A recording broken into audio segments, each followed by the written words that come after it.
अच्छा जी, अगला सवाल ये आया हुआ है कि ईमान नाम का क्या मतलब है और क्या ये नाम रखना जायज़ है। ईमान नाम का मतलब होता है मान लेना, तस्दीक करना, भरोसा करना। ये ईमान नाम के लुग़वी मतलब है।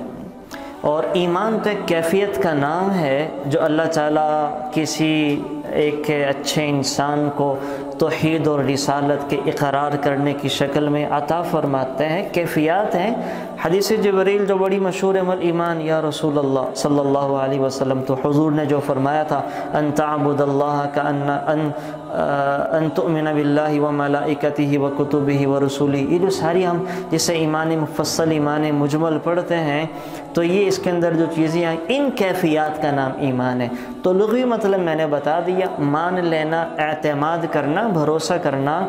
तो ये नाम रखने की गुंजाइश तो है, लेकिन ये कोई अच्छा नाम नहीं है, इसलिए कि इस नाम के अंदर इंसान अपना तज़किया भी कर रहा होता है।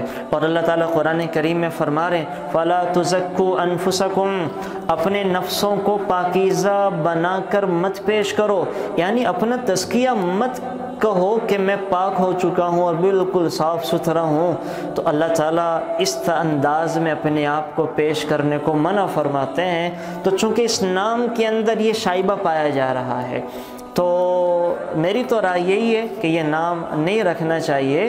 आप इसकी जगह सहाबियात के नाम रखें, बेशुमार नाम है, बेशुमार नाम है, हज़ारों की तादाद में नाम है, तो आप वो नाम रखें। तो इंशाअल्लाह ईमान से ऐमन है, आप ऐमन रख लें ना, ऐमन रख लें।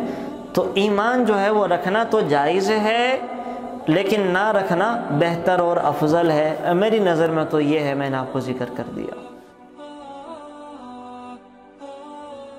Thanks for watching. Please subscribe, like, share Mufti Sufyan.